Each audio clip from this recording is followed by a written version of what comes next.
کی آواز سے اپنی آواز کو بلند نہ کرنا، میرے نبی کے سامنے جب بات کرنا اونچی آواز میں بات نہ کرنا۔ اگر تم اونچی آواز میں میرے نبی سے بات کرو گے تو سنو، ہو سکتا ہے تمہارے اعمال ضائع ہو جائیں گے، جیسے آج کے دور میں تمہارے اکاؤنٹ سے ہیکر پیسے نکال لیتے ہیں اور تمہیں پتہ نہیں چلتا۔ اسی طریقے سے ذرہ برابر بھی نبی کے شان میں بے ادبی کرو گے، تمہارے سارے اعمال ضائع ہو جائیں گے، ختم ہو جائیں گے۔ اس لیے میرے عزیزو، علماء کی محفل میں، اولیاء کی محفل میں جب بھی آؤ، دل اور زبان دونوں کو سنبھال کر بیٹھو، اس لیے کہ یہاں بگڑے ہوئے کے مقدر کو سنوارا جاتا ہے، یہاں اللہ والوں کی نظر پڑتی ہے، تمہارے ایمان میں تازگی آ جاتی ہے۔ دنیا دار کو فالو نہیں کرو، دنیا والے کو اپنا رائٹر نہ بناؤ، اپنا فالوورز نہ بناؤ۔ جب بھی یاد کرو مصطفیٰ کو یاد کرو، جب بھی پیار کرو اپنے نبی سے پیار کرو۔ میرے نبی سے ایک پیار کرنے والے تھے صحابی، جن کا نام حضرت ثابت ابن قیس تھا۔ سنے، ان کی آواز تھوڑی زیادہ تھی، سننے کی سماعت تھوڑی کم تھی، وہ زیادہ بولتے تھے۔ اے میرے عزیزو، غور سے سنیے گا میری گفتگو کو، میں آپ کو بتانا چاہتا ہوں۔ حضرت ثابت ابن قیس کو جب معلوم ہوا کہ اللہ تبارک و تعالیٰ کا اعلان ہے، اے لوگوں میرے نبی سے اونچی آواز میں بات نہ کرنا، زور سے نہ بولنا، حضرت ثابت ابن قیس اپنے گھر کے اندر چلے گئے، دروازے کو بند کر دیا، زارو قطار رونے لگے، زارو قطار رونے لگے، زارو قطار رونے لگے۔ 3 دن ہو گئے حضرت ثابت ابن قیس حضور کی بارگاہ میں نہ آئے۔ میرے آقا کریم صلی اللہ علیہ وسلم نے کسی صحابی سے پوچھا، میرا دیوانہ ثابت کہاں ہے، میں اس سے ملنا چاہتا ہوں۔ تو صحابی نے کہا، یا رسول اللہ، جب سے اللہ نے یہ اعلان کیا ہے کہ میرے نبی کی آواز سے اپنی آواز کو بلند نہ کرنا مسلمانوں، تمہارے اعمال ضائع ہو جائیں گے۔ حضرت ثابت کو معلوم چلا ہے ان کی آواز تھوڑی اونچی ہے، اس لیے کہ انسان جب کم سنتا ہے تو زور سے بولتا اسے پتہ تک نہیں چلتا ہے۔ اسی خیال میں حضرت ثابت اپنے گھر کے اندر چلے گئے ہیں۔ حضرت ثابت ابن قیس رو رہے ہیں زاروں قطار،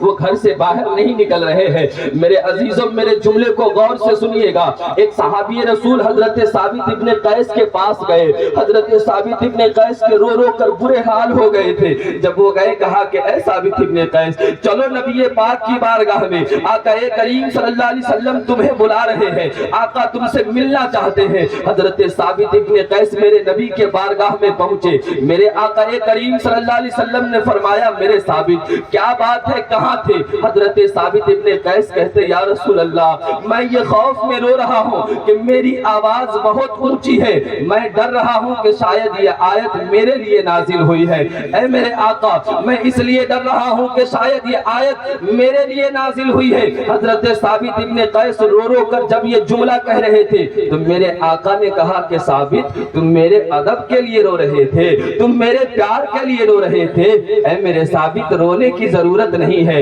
اللہ تعالیٰ نے یہ آیت تیرے لیے نازل نہیں کی ہے، یہ ان لوگوں کے لیے نازل کیا اللہ نے جو میرے نبی کے شان میں بے ادبی کرتا ہے، جو میرے نبی کے شان میں گستاخی کرتا ہے، لیکن تو نے میری محبت میں رویا ہے، تو نے میرے لیے آنسو بہایا ہے۔ تو اے ثابت، گھبرانے کی ضرورت نہیں ہے، میرے ثابت آ میرے سینے سے لگ جا، میرے کلیجے سے لگ جا، اور تمہارے آقا تمہیں یہ پیغام دے رہے ہیں کہ جب تک تو زندہ رہے گا اللہ تعالیٰ تجھے عزت کی زندگی عطا کرے گا، جب تک تو زندہ رہے گا اللہ تجھے عزت کی زندگی عطا کرے گا، اور جب تو مرے گا تیرے نبی تجھے بشارت دے رہے ہیں اللہ تجھے شہادت کی موت عطا کرے گا، اور جب تو مر کر حشر کے میدان میں آئے گا اللہ تعالیٰ بغیر حساب کے نبی کے پیار کے بدلے میں تجھے جنت عطا کرے گا۔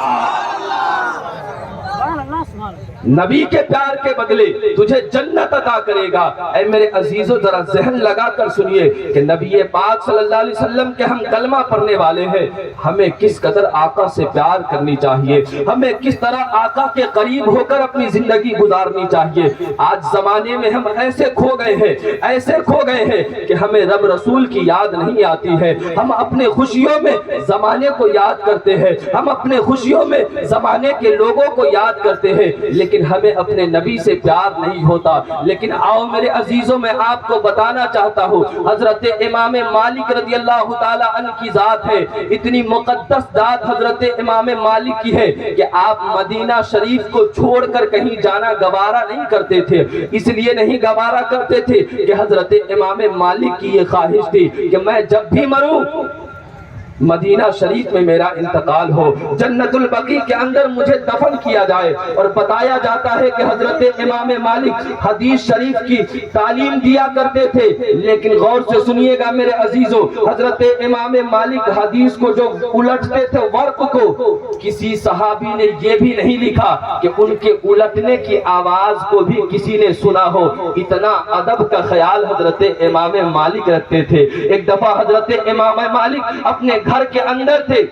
کوئی آنے والا آپ کے دروازے پہ دستک لگایا اور کہتا ہے کہ اے امام مالک، میں آپ سے ایک حدیث سمجھنے کے لیے آیا ہوں، میں آپ کی بارگاہ میں حدیث رسول جاننے کے لیے آیا ہوں۔ حضرت امام مالک دروازے پر آتے ہیں اور دروازے پہ آنے کے بعد کہتے ہیں کہ سمجھنے کے لیے آئے ہو تو تھوڑی دیر کے لیے رک جاؤ۔ حضرت امام مالک رضی اللہ تعالیٰ عنہ اپنے گھر جاتے ہیں اور گھر جانے کے بعد غسل کرتے ہیں، غسل کرنے کے بعد اچھا کپڑا پہنتے ہیں، جسم میں خوشبو لگاتے ہیں اور باوضو ہو کر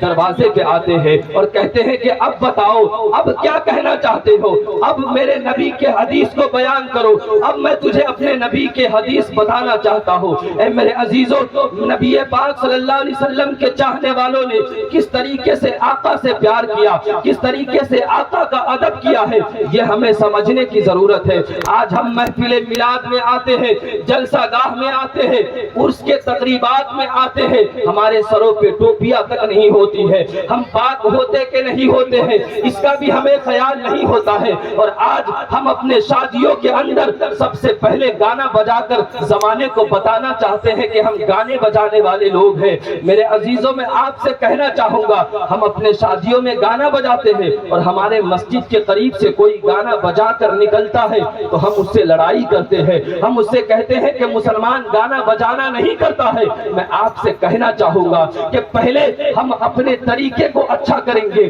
ہم اپنے کردار کو اچھا کریں گے، زمانہ خود ہی جان جائے گا کہ مسلمان ناچ گانا نہیں کرتا ہے، مسلمان تماشا نہیں کرتا ہے، مسلمان شادی بھی کرتا ہے تو نبی کے سنت کے مطابق کرتا ہے، مسلمان کے گھروں میں خوشیاں بھی آتی ہے تو نبی کے سنت کے مطابق وہ اپنی زندگی کو گزارتا ہے۔ یعنی ہر حال میں مسلمان کبھی بھی اپنے آقا کی شان میں بے ادبی نہیں کرتا ہے۔ میں آپ کو بتانا چاہوں گا ایک بات، اپنے وقت کا ایک بہت بڑا بادشاہ تھا جس کا نام سلطان محمود غزنوی تھا۔ اتنا بڑا بادشاہ تھا، اتنا بڑا بادشاہ تھا، اتنا بڑا بادشاہ تھا کہ زمانے میں اس کی شہرت کا ڈنکا بج رہا تھا۔ لیکن اے میرے عزیزوں غور سے سنیے گا، حضرت سلطان محمود غزنوی جب دربار رسول میں پہنچے تو ایک پرانا سا کپڑا پہن لیا، اپنے کاندھے پہ گٹھڑی لے لیا اور دربار رسول میں حاضر ہوئے تو کسی نے کہا کہ سلطان محمود غزنوی تو زمانے کے لیے بادشاہ ہے، تجھے تو دنیا سلام کرتی ہے، لیکن تو مدینہ شریف میں آیا ہے تو اپنے جسم پہ پرانا کپڑا پہنا ہے، اپنے کاندھے پہ گٹھڑی لے کر آیا ہے۔ تو سلطان محمود غزنوی نے جو جواب دیا تھا وہ آپ سن لیجئے۔ سلطان محمود غزنوی کہتا ہے کہ اے لوگو، سلطان محمود غزنوی زمانے کے لیے بادشاہ ہے، یہ دربار رسول ہے، یہاں سب مصطفیٰ کے غلام ہے، یہاں کوئی بادشاہ نہیں ہے، یہاں کوئی اپنے آپ میں بڑا نہیں ہے۔ یعنی زمانے کے جتنے بڑے بڑے بادشاہ ہیں وہ جب دربار رسول میں آتے ہیں اپنے جبین عقیدت کو خم کر دیتے ہیں۔ کیوں؟ اس لیے کہ یہ دربار رسول ہے۔ کسی نے کہا تھا کہ ادب کا ہے عرش نازک تر، یہ دربار رسول ہے، یہ آقا کا روضہ ہے۔ یہاں زمین پہ ایک ایسی بارگاہ ہے جسے مدینہ شریف کہا جاتا ہے، یہ ایسی بارگاہ ہے جہاں جنید و بایزید بھی آتے ہیں تو اپنی سانس کو روک لیتے ہیں اور زور سے نہیں چلتے ہیں۔ اس لیے نہیں چلتے ہیں کہ اے پائے نظر ہوش میں آ، کوئے نبی ہے، آنکھوں کے بل چلنا بھی یہاں بے ادبی ہے، آنکھوں کے بل چلنا بھی یہاں بے ادبی ہے، حرم کی زمین اور قدم رکھ کے چلنا ارے سر کا موقع ہے وہ جانے والوں، یہ دربار رسول ہے، یہاں کوئی بادشاہ نہیں ہوتا ہے، یہاں جو بھی اپنے جبین عقیدت کو جھکا دیتا ہے زمانے کا ابو بکر صدیق بن جاتا ہے، یہاں جو بھی اپنے جبین عقیدت کو جھکا دیتا ہے زمانے کا عمر فاروق بن جاتا ہے، یہاں جو بھی اپنے جبین عقیدت کو جھکا دیتا ہے زمانے کے عثمان غنی بن جاتے ہیں، یہاں جو بھی اپنے جبین عقیدت کو جھکا دیتے ہیں زمانے کے مولا علی بن جاتے ہیں۔ اور بتانا نہیں پڑے گا مولا علی کی شان اتنی بلند ہے کہ نام صرف مولا علی کا لے لیا جائے پتہ چلتا ہے کہ فاطمہ کے شوہر ہے، پتہ چلتا ہے نبی کے داماد ہے، پتہ چلتا ہے حسین کے بابا جان ہے، پتہ چلتا ہے حسنین کے بابا جان ہے، پتہ یہ چلتا ہے کہ وہ حسین جس نے کربلا میں یہ پیغام دیا تھا زمانے کو اور بتایا تھا کہ او زمانے والوں نبی کے پیار کے زمانے میں کچھ بھی نہیں ہے، نبی کے عشق سے بڑھ کے زمانے میں کچھ بھی نہیں ہے۔